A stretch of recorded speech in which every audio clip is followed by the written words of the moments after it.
Leon Prater should know Dexter is the Bay Harbor Butcher, or at the very least recognize Dexter Morgan's face. Given everything we know about his character and the complex lore spanning 11 seasons of Dexter, there is a possible plot hole here which we need to consider. Prater is obsessed with serial killers, and his obsession includes cases that define Dexter's story: the Ice Truck Killer, the Bay Harbor Butcher, and the Trinity Killer. His collection of memorabilia from these exact cases proves his deep fascination with them. Through his extensive research into these investigations, Prater would almost certainly have encountered Dexter Morgan's name and face multiple times in case files, news reports, and investigative documents. This leads us to the central plot hole. How did Leon Prater not recognize Dexter Morgan when he appeared at his dinner party? For someone with Prater's obsessive interest in the very cases where Dexter played a key role, this failure of recognition seems implausible and undermines his credibility as the brilliant serial killer expert the show presents him to be. In this video, we will be exploring this potential plot hole and theory,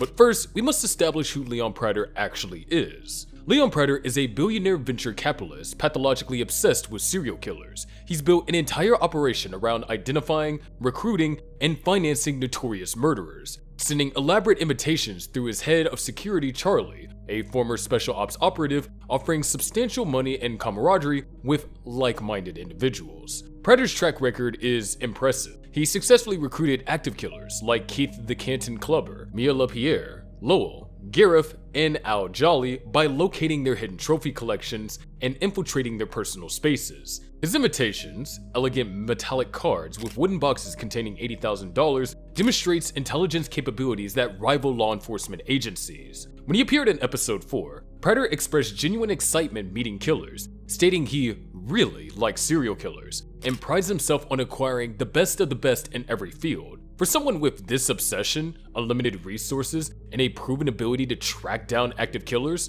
the Bay Harbor Butcher case would be essential reading, especially for someone who has the blood slides. This obsession would have taken him to Molly Park, a key figure in Dexter New Blood. But before we get on to that, make sure to subscribe, please. Molly Park, the famous true crime podcaster from Los Angeles who hosted the popular podcast Marry Fucking Kill. Park arrived in Iron Lake during the events of Dexter New Blood to investigate missing person cases and was ultimately killed by Kurt Caldwell when she got too close to uncovering his crimes. During her time researching various serial killer cases for her podcast, Park had developed theories about some of the most notorious investigations in recent history. Most relevantly, Park canonically theorized that the Bay Harbor Butcher wasn't actually James Dokes, and her investigation into this controversial case, conducted with far fewer resources than Prater possesses, had uncovered significant holes in the official narrative that should be readily available to any serious researcher in the true crime community. In her podcast episode on the Bay Harbor Butcher, Park explicitly stated, "I did some digging on Reddit.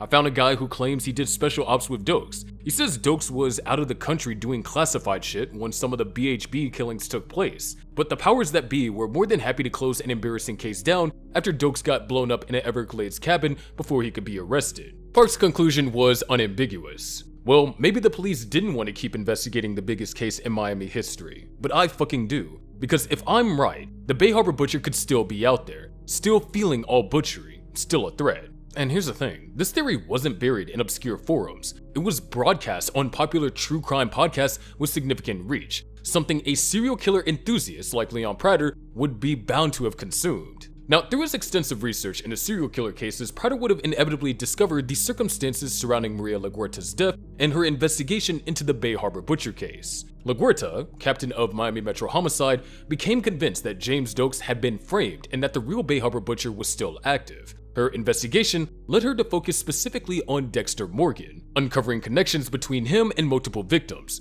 tracking his boat movements, and even obtaining warrants to monitor his phone activity. Laguerta publicly arrested Dexter for murder, declaring him to be the Bay Harbor Butcher in front of the entire police department. Shortly after this dramatic confrontation, Laguerta was found dead in what appeared to be a shootout with Hector Estrada, the man who ordered Dexter's mother's murder. For someone with Prater's obsessive interest in serial killer controversies, Laguerta's investigation and subsequent death would represent a crucial piece of the puzzle. a high-ranking police official who had identified Dexter Morgan as a prime suspect and paid the ultimate price for getting too close to the truth. The case files, news reports, and police documentation surrounding this incident would have provided Prater with clear photographs and detailed information about Dexter Morgan, making his failure to recognize him at the dinner party even more implausible. But if you're still not convinced that Leon Prater should have recognized Dexter, we just need to look at another one of his obsessions, the Trinity Killer case. Now, we know from his vault that Prater possesses Arthur Mitchell's actual hammer, proving his deep fascination with this particular killer.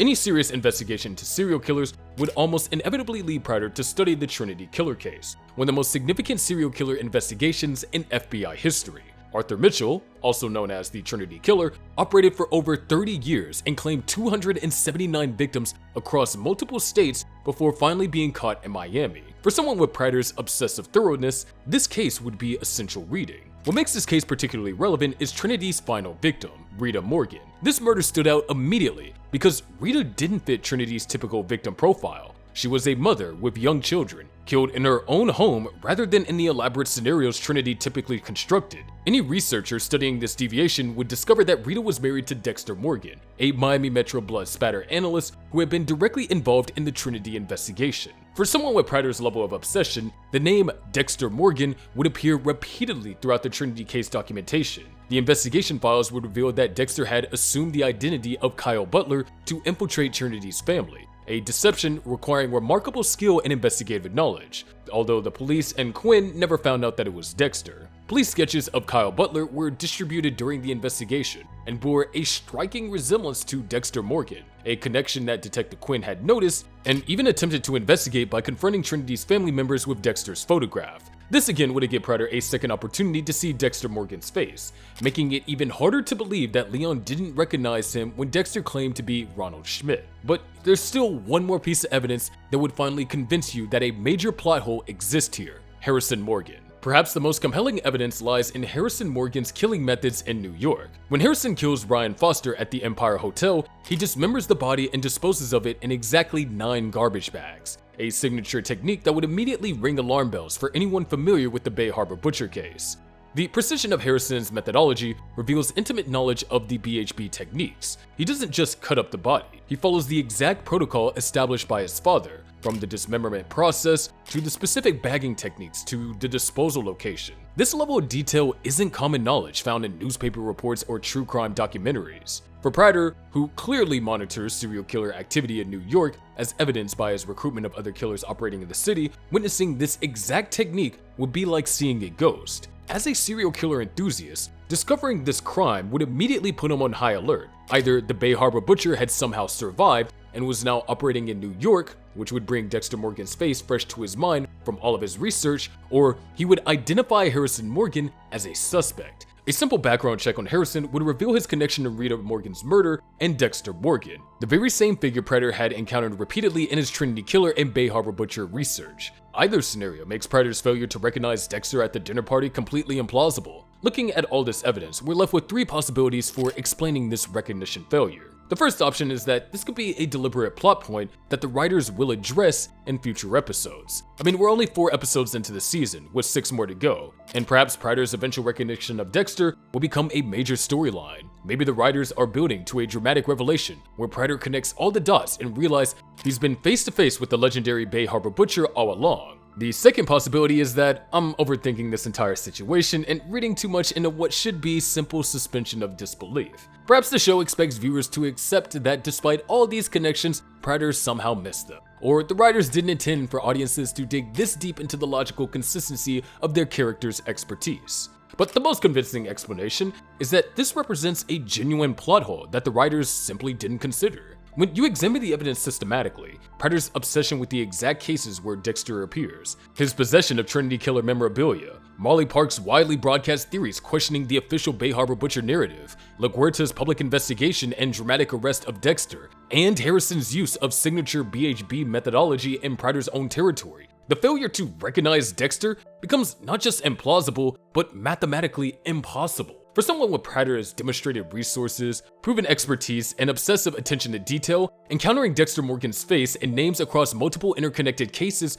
should have made his recognition immediate and unavoidable. So here lies what could be a central plot hole that undermines Leon's Prater character. If he's truly the obsessive serial killer expert the show presents him as, then he should have recognized Dexter Morgan immediately, and Dexter stealing Red's identity does not make sense. The entire argument rests on a simple premise. Prater is obsessed with serial killers and has shown particular interest in cases where Dexter has been closely linked. Through his extensive research into the Ice Truck Killer, Bay Harbour Butcher, and Trinity Killer cases, Prater would almost certainly have encountered Dexter's face in photographs, case files, news reports, or investigative documents. When Dexter attends Prater's dinner party in episode 4 of Resurrection, going by the name Red and claiming to be the Dark Passenger, Prater treats him as just another serial killer recruit rather than recognizing him as a key figure from the very cases that fascinate him the most. If this is indeed a plot hole, and if Prater's failure to recognize Dexter represents a genuine oversight by the writers, it creates fundamental problems for the show's credibility. Such a recognition failure undermines Prater as a formidable antagonist. How can audiences take him seriously as a threat to Dexter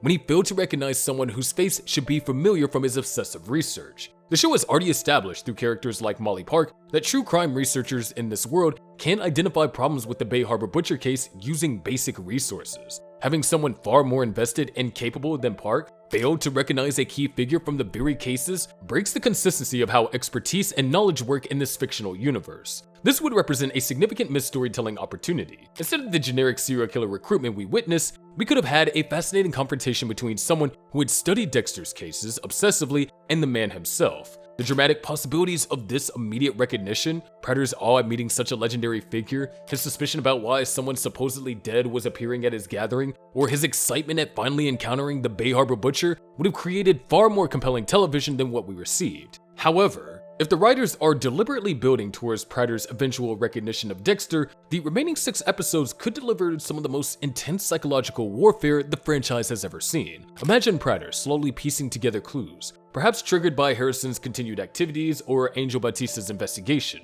until he realizes that he's been dining with the most legendary serial killer in modern history. The revelation could transform their dynamic from predator and prey recruitment to a sophisticated chess match between 2 highly intelligent adversaries. This delayed recognition could create a thrilling cat-and-mouse game where Prater begins testing Dexter, dropping subtle hints about the Bay Harbour Butcher case or Trinity Killer investigation to see how he reacts. The psychological tension of Dexter realizing that Prater knows his true identity while trying to maintain his cover could provide the kind of edge-of-your-seat drama that made the original series compelling. Prater's obsession with collecting the best of the best would take on a new meaning. He wouldn't just want to recruit Dexter, he would want to study him, learn from him, or perhaps even challenge him to prove who the superior killer really is. Whether this represents a genuine oversight or deliberate misdirection will determine if Dexter Resurrection becomes a missed opportunity or delivers the psychological complexity that fans expect from the franchise. Well, that's all I had to say for this video. I wrote this in literally 1 hour after watching the 4th episode, so